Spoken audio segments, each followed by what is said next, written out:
जय हिंद प्यारे साथियों, आप सभी का एसआरडी अकेडमी में बहुत बहुत स्वागत है।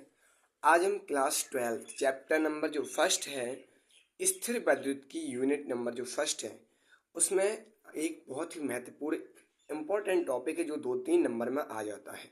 किसी बिंदु आवेश के कारण आर दूरी पर विद्युत क्षेत्र की तीव्रता। हमने चीज़ें पहले से ही लिख कर रखी हैं क्योंकि ज़्यादा समय ना लगे। ठीक है, तो हम लोग पढ़ेंगे बिंदु आवेश के कारण आर दूरी पर विद्युत क्षेत्र की तीव्रता कैसे निकालते हैं। इसके लिए हमको एक चित्र बनाना पड़ेगा, फिर उस चित्र के माध्यम से हम चीजों को समझते हैं।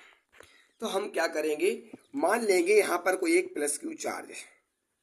ध्यान से देखते रहिए, यहाँ कोई एक प्लस क्यू चार्ज है, ठीक है। और इससे आर दूरी पर क्या है, कोई बिंदु यहाँ पर पी स्थित है। ध्यान से बस सुनते रहिए, ठीक है। आर दूरी पर कोई बिंदु, यहां से यहां तक की दूरी कितनी है, आर, ठीक है। और इस P पर, इस जो P बिंदु है आर दूरी पर प्लस क्यू आवेश से, जो आर दूरी पर कोई P बिंदु स्थित है, इस पर कोई प्लस क्यू नॉट आवेश रखा है। प्लस क्यू नॉट आवेश रखा है, इसके कारण हमें बिंदु P पर क्या निकालना होगा, क्या निकालना होगा, हमने आपको अभी क्या बताया था, बिंदु आवेश के कारण वैद्युत क्षेत्र की तीव्रता।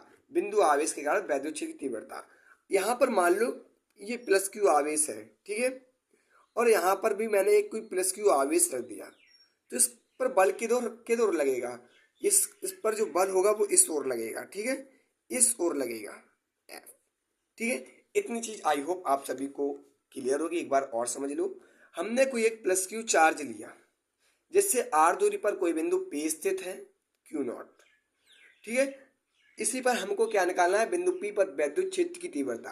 हेडिंग क्या थी, बिंदु आवेश के कारण वैद्युत क्षेत्र की तीव्रता। तो हम लोग निकालेंगे इस चित्र के माध्यम से। हम चाहेंगे आप लोग भी इस चित्र को अपनी कॉपी में थोड़ा सा साइड में बना के रख दें, थोड़ा सा साइड में इसको कर देते हैं। आप लोग थोड़ा साइड में इसको बना के रख लें। तो चलिए देखते हैं, बहुत ही छोटा डेरिवेशन है और परीक्षा की दृष्टिकोण से बहुत ही इंपॉर्टेंट है, ठीक है। अब देखिए, पहले तो हम वही लिखेंगे जो हमने चित्र में माना था। क्या माना था, माना किसी प्लस क्यू आवेश से आर दूरी पर स्थित बिंदु P। माना किसी प्लस क्यू आवेश से आर दूरी पर कोई बिंदु P। ये आपको याद रखना है, चित्र के माध्यम से ही आप भाषा लिख सकते हो। तो हमने यहाँ पर क्या लिखा, माना किसी प्लस क्यू आवेश से आर दूरी पर कोई बिंदु P स्थित है, वैद्युत क्षेत्र की, जहां पे हमको क्या करना है, बिंदु P पर वैद्युत क्षेत्र की तीव्रता ज्ञात करना है। कोई प्लस क्यू आवेश से आर दूरी पर बिंदु P स्थित है, जहां हमको क्या करना है, वैद्युत क्षेत्र की तीव्रता ज्ञात करनी है, ठीक है। यदि बिंदु P पर कोई प्लस क्यू नॉट आवेश रख दिया जाए, जो ये बिंदु P हमने माना है, हमने बताया था जो ये बिंदु P है हमारा, यहाँ पर इस पर भी कोई प्लस क्यू नॉट आवेश रख दिया जाए, तो क्या होगा, प्लस क्यू आवेश के कारण, जो ये प्लस क्यू आवेश है, एक मिनट दिख रहा, तो प्लस क्यू आवेश, ये जो प्लस क्यू आवेश दिख रहा है, जो ये प्लस क्यू आवेश, ठीक है, इससे प्लस क्यू आवेश है।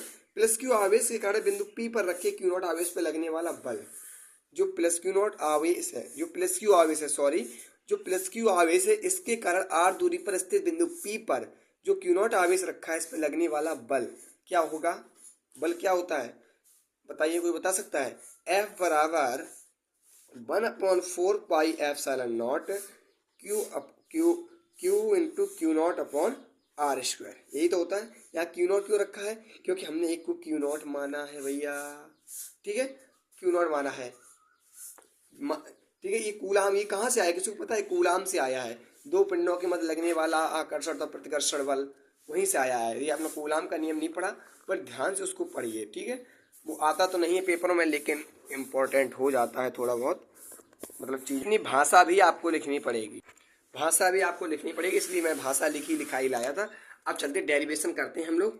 तो हमने क्या किया, इसको समीकरण नंबर फर्स्ट मान लेते हैं। उतनी भाषा आपको पहली जो कॉपी दिखाई तो वहां से लिख लेनी है। इसे समीकरण नंबर हमने फर्स्ट मान लिया। अब क्या करेंगे, परिभाषा से बिंदु P पर वैद्युत क्षेत्र की तीव्रता क्या होती है, हम लोग पढ़ चुके, इसके आगे तो लिखेंगे। परिभाषा से बिंदु P पर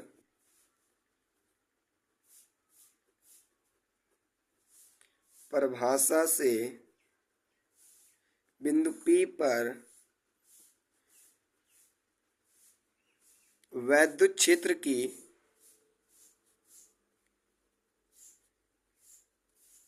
तीव्रता। तो बिंदु P पर वैद्युत क्षेत्र की तीव्रता क्या होती है, इस चीज को हम लिखेंगे। जो बिंदु P पर जो वैद्युत क्षेत्र की तीव्रता होती है, पेन कैसे खराब हो गया, E बराबर F अपॉन क्यू नॉट। इसको समीकरण नंबर हम सेकंड दे देंगे।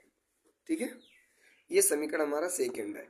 अब आपको पता है ये चीजें हम लोग वैद्युत क्षेत्र की जो तीव्रता की परिभाषा किए थे उसमें हमने बताया था, क्या बताया था आप लोगों को एक बार और हम बता देते हैं।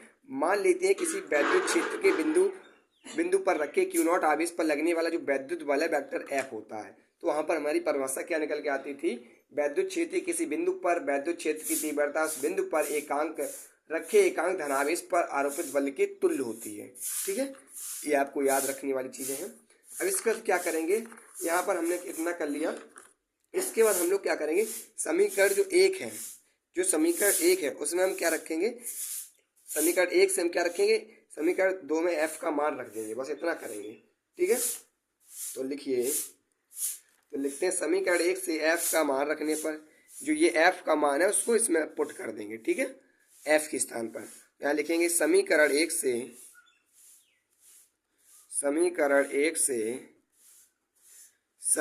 सेकंड में, आप लोग समीकरण ठीक से लिखना, समीकरण सेकंड में एफ का मान रखने पर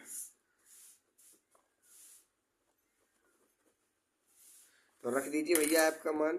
तो ई बराबर क्या हो जाएगा हमारा, एफ की जगह इतना साला रखना है। ठीक है, 1/4πε0 Q into Q naught upon are square, और यहाँ पर क्यू नॉट पहले से आता है, बटे में आ जाएगा क्यू नॉट। अब देखिए क्यू नॉट से क्यू नॉट कट गया, तब क्या बचा हमारे पास,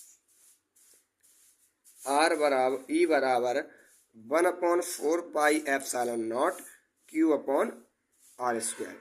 यही हमारा क्या होता है, फॉर्मूला होता है। ये 2 नंबर में 3 नंबर में आएगा, बहुत ही इंपॉर्टेंट है टॉपिक, आर्टिकल ये बहुत ही मोस्ट इंपॉर्टेंट है। एक बार और समझ लीजिए, भाषा आप पहले लिख चुके होंगे, क्या है भाषा, ध्यान से सुन लो। हम मान लेंगे कोई प्लस क्यू आवेश यहाँ पर हमारा है। ठीक है, दोबारा समझ लो, यहाँ कोई प्लस क्यू आवेश है, इससे आर दूरी पर कोई बिंदु क्या है, पी स्थित है। ये हमारा पी था, इस क्षेत्र को भी बनाना। ठीक है, जहाँ पे हमको क्या करना, वैद्युत क्षेत्र की तीव्रता को ज्ञात करना है। तो हम यहाँ पर वैद्युत क्षेत्र की तीव्रता कैसे ज्ञात करेंगे, मान लेंगे प्लस क्यू आवेश के कारण बिंदु पी पर कोई प्लस क्यू नॉट आवेश रख दिया है, जिस पर लगने वाला जो बल है वो किधर होगा, इस साइड होगा, एफ डायरेक्शन।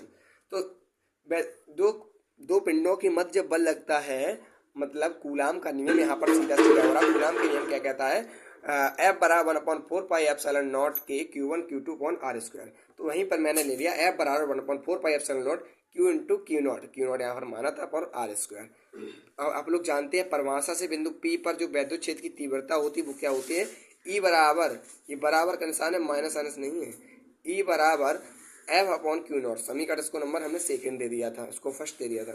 अब हम क्या करेंगे, समीकरण सेकंड से समीकरण जो फर्स्ट है उसमें सेकंड का मान रख देंगे, एफ का मान। तो वही हमने किया, ई बराबर 1/4πε0 Q into Q naught upon are square into Q naught cut गया, तो क्या बचा, ई बराबर 1/4πε0 Q upon are square. I hope आप लोगों को इतनी चीज़ें बहुत अच्छी से समझ में आई होंगी। ठीक है, मेरे चैनल पर जुड़े रहिए, आपको बहुत ही इंपॉर्टेंट चीज़ें हम देते रहेंगे। जय हिंद, जय भारत। फिर मिलेंगे नेक्स्ट क्लास में।